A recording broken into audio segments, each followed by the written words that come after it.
A man reproduces himself through his child, so when he leave here, he can just smile. But I see fit to stay here a while, maybe buy a timeshare somewhere, rock bumwear, beach chair, write a book each year. You can write yourself out of your blessings. Wreck your Lambo the first stages by driving too reckless. Time is too precious, these some obvious lessons. Please remind me to watch my step while I balance on edges, ski on the slopes of life. Slide down the Ave at night, watching them graphic graffiti on walls, that's the sight. Cars from Germany, I be pushing the fastest type. Looking at real estate, brother, I need the asking price.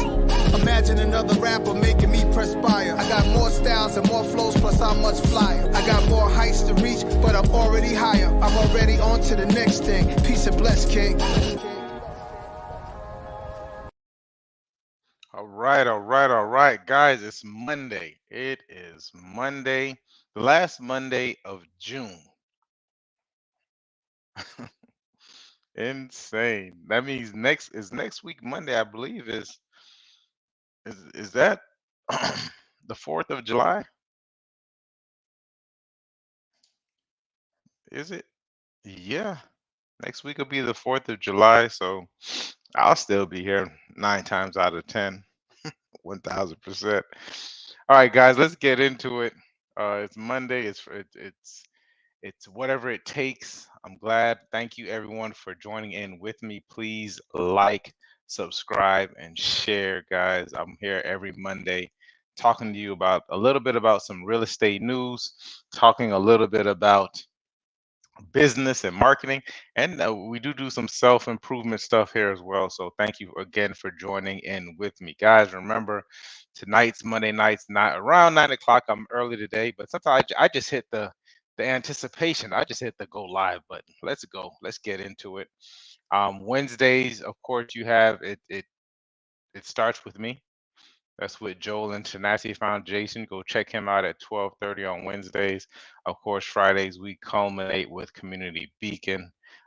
This month is going to be awesome. Actually, but we still have to finish up. Yeah, this month is going to be awesome. We'll be talking about freedom. So check us out on Fridays at 6:30. Let's get right into the content, guys. Let's get right into. Let me see if I can find it. Here we go. Real estate news. As always, guys, I have a little article for you that I enjoyed reading. Let me find it, pull it up. We'll talk a little about what's going on in the marketplace. All right. Of course, we're starting to see a lot of our stats coming in from last month. Right there, you see that it shows new home sales go up 10.7%. After 4 consecutive monthly declines, perhaps because some buyers rushed to lock in mortgage before rates went up again. I don't think so. I just, I just think that the houses came online. You gotta love the news. They sensationalize everything. If you have new construction, and here's the interesting thing as well, is that I mean, most of these home builders are huge home builders. They're actually watching the market. Um, they like to be ahead of the curve.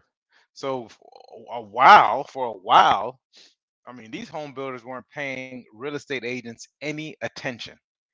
They weren't paying any attention. They went from giving you 4 or 5% hosting luncheons, etc., for agents to listen, we'll give you $500 if you if you sign them up, because they were going so fast. They were going like hotcakes.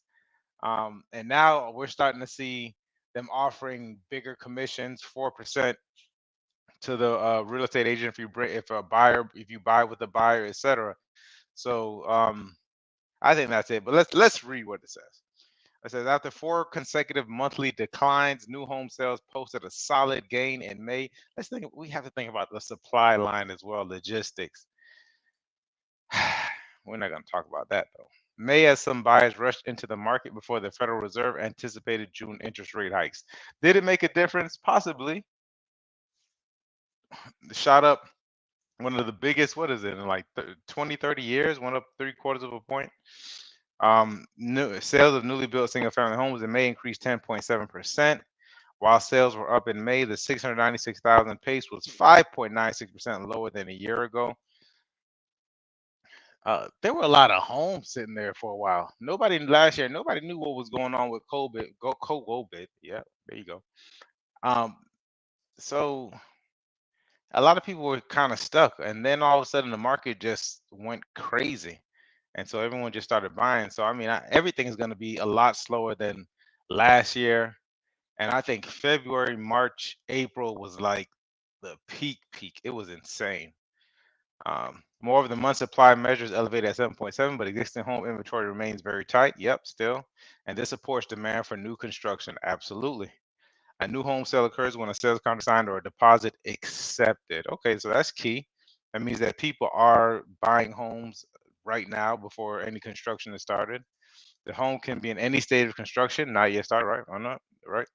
The May is the number of homes that would sell if that's what. Here's an interesting opportunity for those of you who are doing this, those of you who are getting into new construction, you still have a home to sell, is to ask for a lease back from the buyer.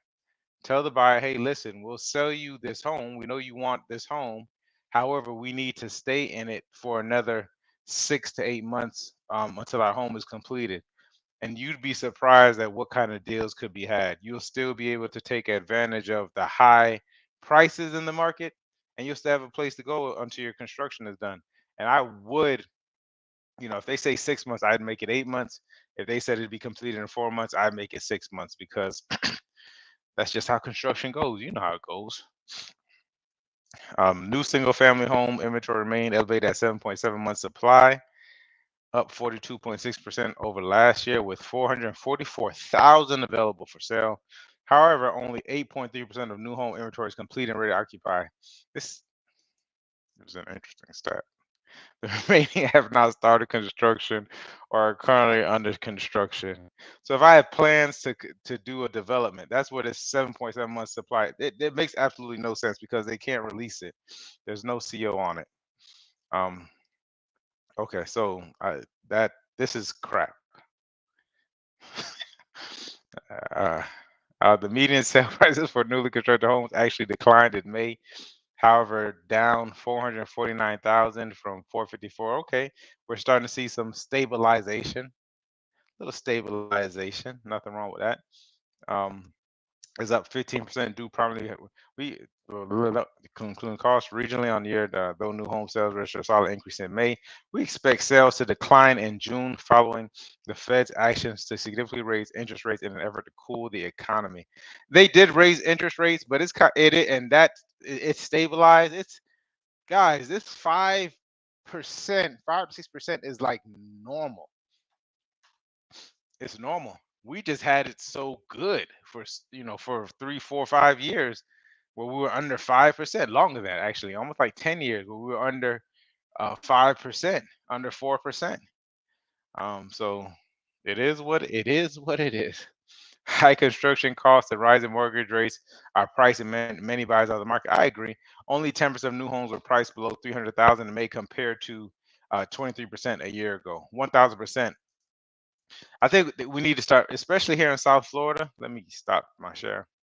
Here in South Florida, we need to get into more townhomes. Let's start building more 2.5s, 3-2 townhomes for the first time home buyer. Those, or for the people who are, yeah, first time home buyers or people who want to, you know, uh, downgrade and don't want to get into a condo building. They still wouldn't mind getting into a townhome. Let's do some 2.5s, some 3-2s. I think that would be a nice mixture. That also would be more cost effective. Wouldn't you agree? So that's that on real estate news, guys. Appreciate it. Guys, this month we were to read the 4 agreements.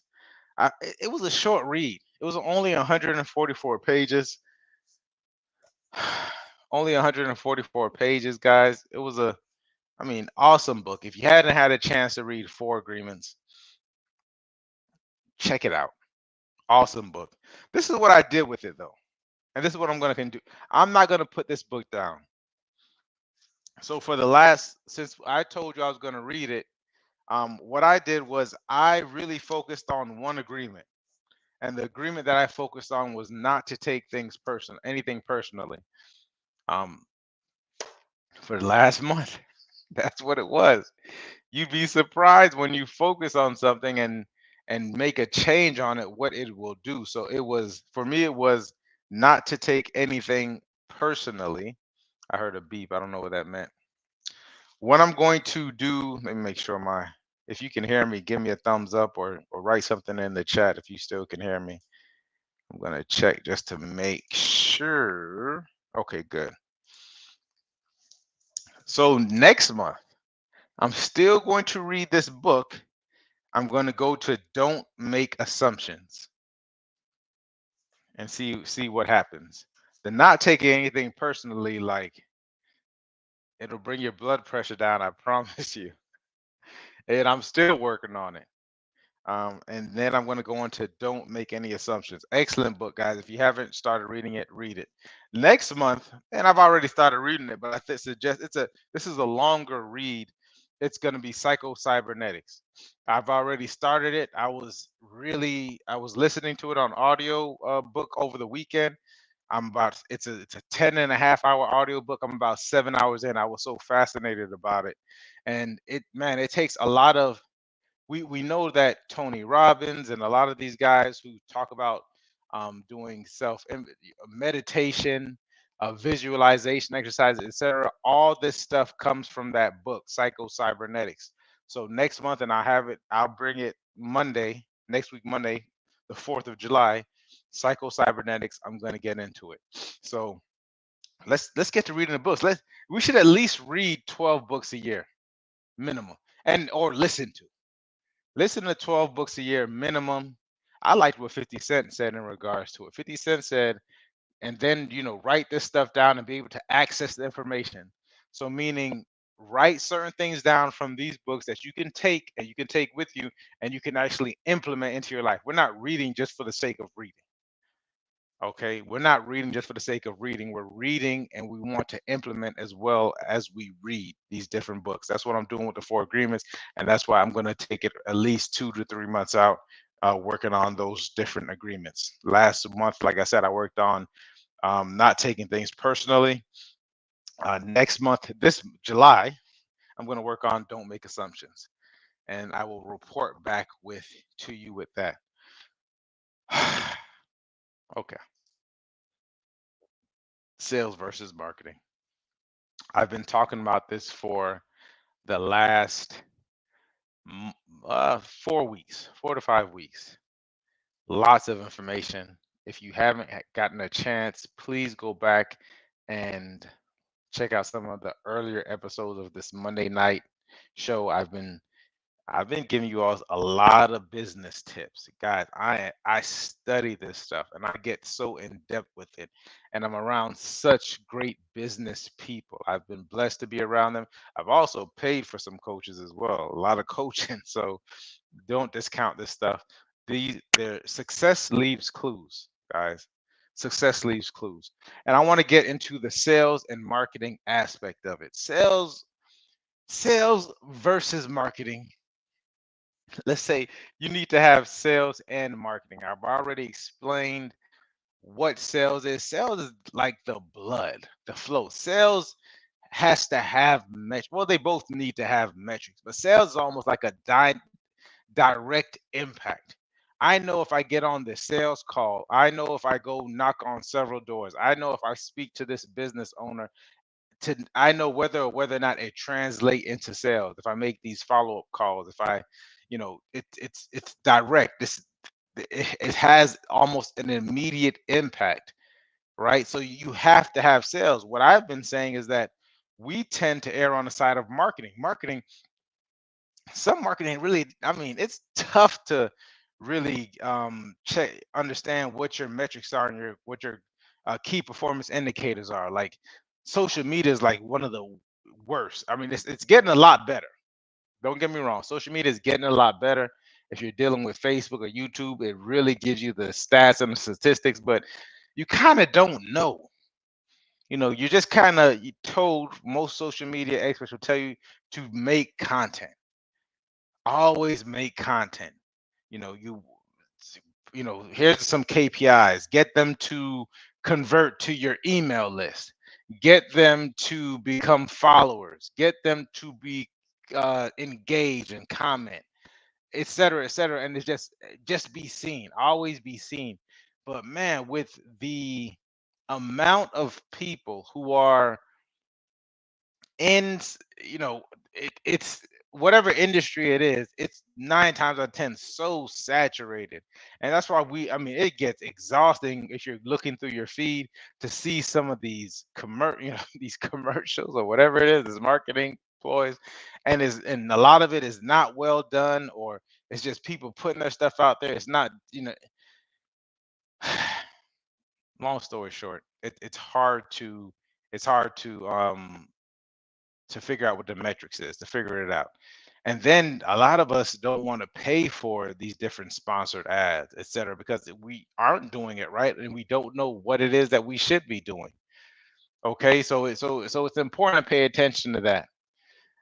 You gotta follow the 80-20 rule. This is what I say. I think most businesses should be 80% sales, well, 20% sales, and that's going to give you 80% of your profit, to be honest with you, and 80% marketing, so to speak. And the person who you should follow for this, and who has done it right, and has the patience, because a lot of us don't have the patience, is like Gary Vaynerchuk. This guy started off making YouTube videos years ago, like 2004, 2005, for his dad's business, Wine Library, which he became what he took over. He was running. No, for 2 years he was on YouTube and didn't get one view, guys. Now Gary is like the oracle of social media. Check out Gary Vaynerchuk, because I don't want to get too far into it. See what he does. And one of the rules that he teaches is to document, not to create. Document, not to create. And it serves as a couple of purposes. First off, is that you are at least getting content out there. And and if you really check him out, because he'll show you how to do long form content, 20, 30, 45 minutes plus, and then break it down into, for each platform, minute reels for Instagram, or 15 to 20 minutes on Facebook, etc., and how to break it down. But then the thing is about this document and not creating, because what happens then, and if you're doing something that you're passionate about, is that it's effortlessly, and as you continue to go down that line, you continue to make more money. You can find these different agencies or different people that'll kind of make your content look, the aesthetics of the content look a lot nicer, and just putting the stuff out, but not to get caught up in the hype, because especially at this day and age with social media, it's hard to play in this playground. Because even when Gary was playing, and that Gary actually probably was the first sponsored Facebook ad that I noticed. That was back in 2015, maybe 14 or 15. He had like a sponsored ad. Now it's so saturated. I don't know if you remember, but back in 2016, 17, on my side, and I actually got coaching for Facebook ads. Shout out to James Remberg. Um, we were getting leads for 40, 50 cents, man. If I knew what I knew now. And then now you're getting, for a decent lead, it's $2 to $4. I don't care what anybody says. Oh, I get 70 cents leads. They're crap.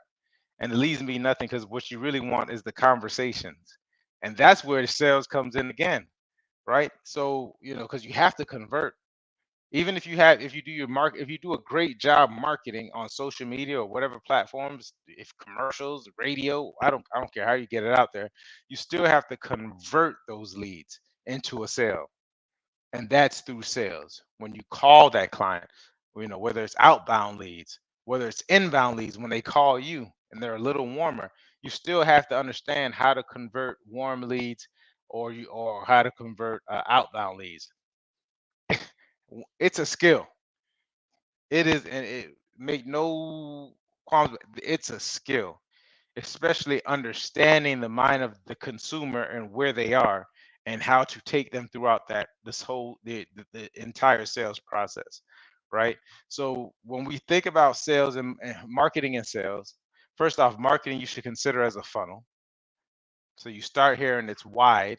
You're picking your people and you kind of just weed them all the way down to, get them as close to what it is that you want, your ideal client avatar, and then you have to convert that avatar into a sale. I hope that makes sense. Guys, it's a lot. It sounds like a lot, but this is business. This is what separates the successful from the not so successful. And granted, a lot of the not successful don't know all this information, but this is exactly what they're doing. Okay, guys, listen. 20 minutes in, I appreciate you all. It's bedtime. It's past my bedtime. I love you. If you have any questions whatsoever, especially in regards to real estate sales, what's going on in the market, feel free to reach out to me. I'm here for you. I'm here to answer any questions, man. I want to see us all grow. If you win, I win. We all win. Let's all win together. See you all next week.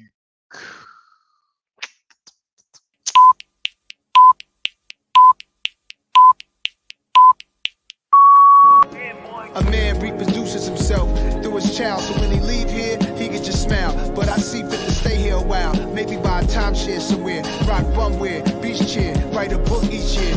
You can write yourself out of your blessings, wreck your Lambo the first stages by driving too reckless. Time is too precious, these some obvious lessons. Please remind me to watch my step while I balance on edges, ski on the slopes of life, slide down the Ave at night, watching them graphing graffiti on walls, that's the sight. Cars from Germany, I be pushing the fastest type. Looking at real estate, brother, I need to ask it price. Imagine another rapper making me perspire. I got more styles and more flows, plus I'm much flyer. I got more heights to reach, but I'm already higher. I'm already on to the next thing.